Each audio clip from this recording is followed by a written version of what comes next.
Hi everyone in English 2323, it's Dr. E and I'm here to give you a little bit of an instructional video and a heads up about your multimedia project. So that is coming up in the next couple of weeks.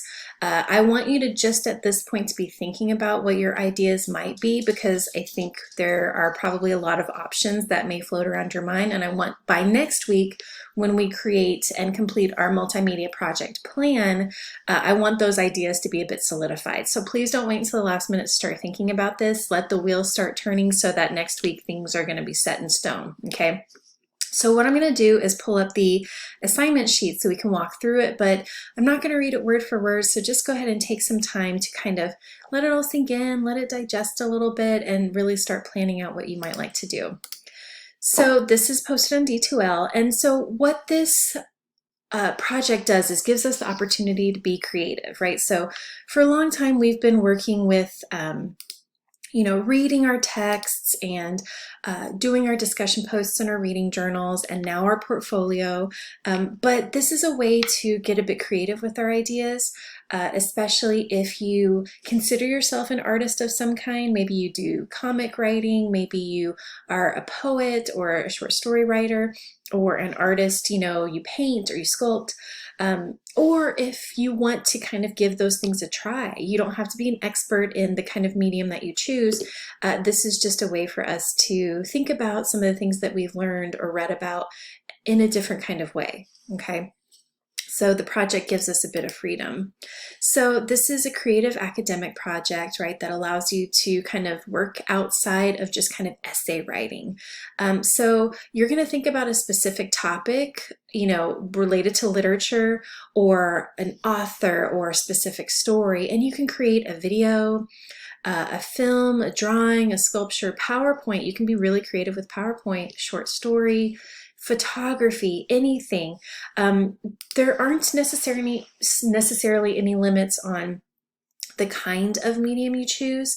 It just has to be something you can upload to D2L, right? So if you're thinking about doing a piece of art, maybe you want to upload it as a JPEG, right? Because you can do that in D2L pretty easily. More often than not, I urge students to think about PowerPoint in that way. So if you're going to create a piece of artwork, maybe you take pictures of those steps along the way and include them in the PowerPoint, because you can upload images to that pretty easily. So let me walk through a bit more and give you some examples, okay? So if you see here, the creative aspect is one, and then you also have a 3-paragraph, I call it a description because I know that the term essay can get our blood pressure up, and I don't want you to think of it that way. I want you to think of the fact that these paragraphs are really just accompanying your multimedia project itself, okay? So let's go ahead and look at some examples, okay? So if you click on the link here, it'll take you to YouTube. And just to give you a heads up, this is a former student of mine, Anthony, who wanted to create a video, and it's actually relevant to the text you're going to read this week, so that's interesting. But I also want you to note that this is not perfect, right? He was not striving to have this perfect, really slick and amazingly produced video. It was just a creative way to kind of stage this short story. But you can use video for anything. In the past, I had a student who did kind of a puppet version of the Lady of Shalott. She, constructed this little boat and had a puppet in the boat and put it out on the lake, but you could see her hands pushing the boat. Like, I'm not looking for perfection. I just want you to, show that you put effort into it. And by and large, videos take a lot more time for folks than they originally planned. So that's why we're thinking about it now, and that's why next week you'll have an actual plan that she'll produce, just to kind of start thinking through how long this is going to take and to have time to edit and do all that kind of stuff. But let me show you Anthony's video, or a bit of it.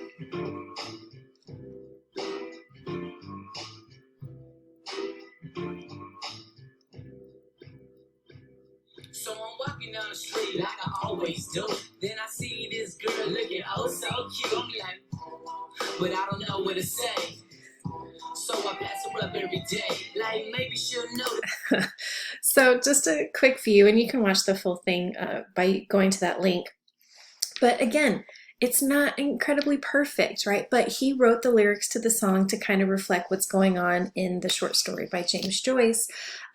His brother is in the video, so but he put a lot of effort into it. And in his paragraphs, he was able to expand on that, right? So the first and the third paragraph give you some of that freedom.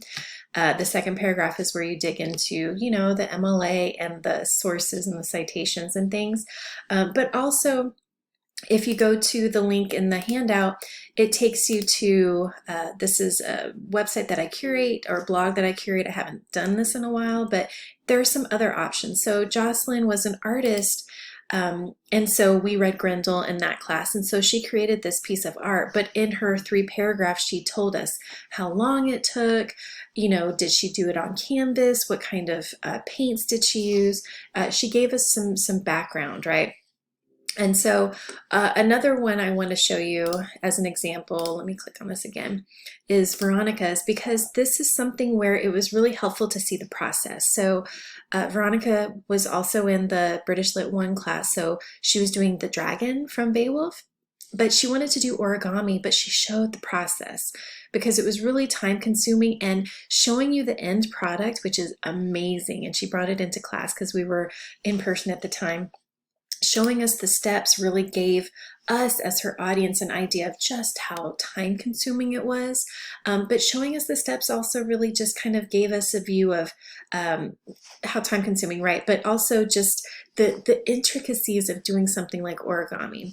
So I want to show you an example that also kind of shows the ways that PowerPoint itself, because Jocelyn didn't do a PowerPoint. She uploaded it as a JPEG, but she talked about the steps. And then Veronica's origami, she actually did in a PowerPoint, but I didn't post it as such. I just posted the images.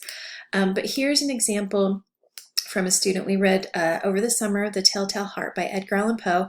And so the student wanted to get, a little bit creative, so she was going to create this eye from, if you read this short story, then you know that there's an eye that has some symbolism and importance, right? So she took images of the different steps, right, that went into creating these eyeballs.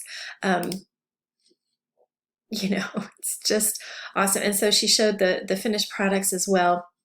But then those 3 paragraphs that you have to do just add a little bit of the detail and a little bit of the context, right? So let me skip back to the actual assignment sheet to give you a sense of, what are we going to do with this writing, right?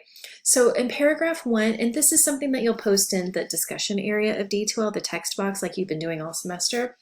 The first paragraph is to describe your project, right? Because if we saw this, or if we saw the finished product especially, which were these kind of gummy eyes, these jello eyes, we would kind of go, well, what is that, right? Especially if whatever you're doing doesn't turn out perfectly, we need some background, right? And again, not looking for perfection. So that first paragraph is, what it means. Why did you choose this medium, right? Why did you choose a PowerPoint or a video or, whatever it is that you chose? If you made a PowerPoint or a blog, explain why your project is significant or good in that format. Paragraph 2, y'all, this is where most students lose points.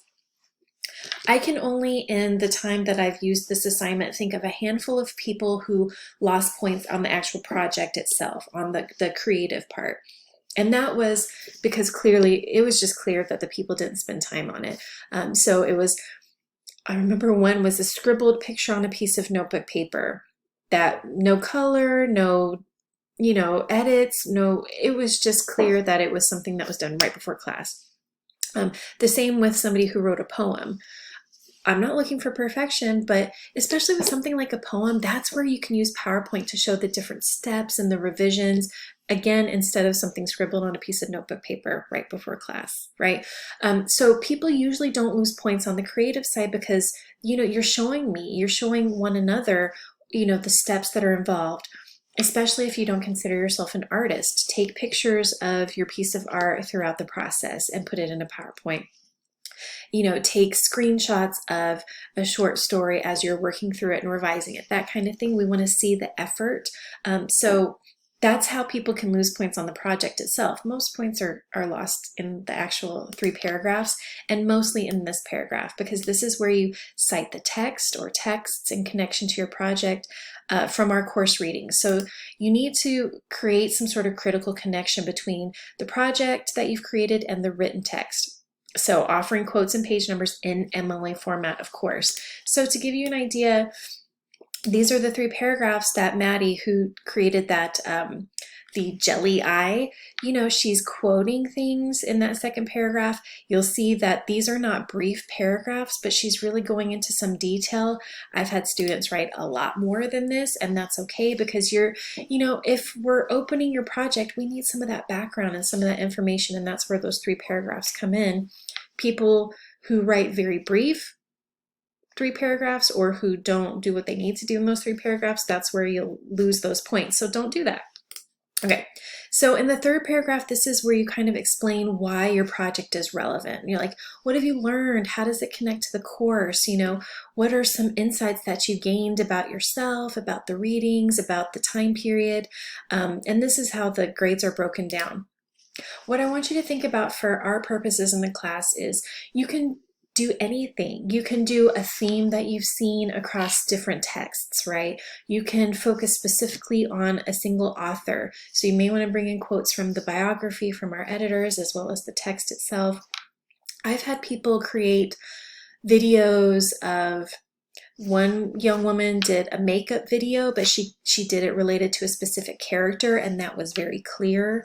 One woman created a board game based on some of the text that we've read.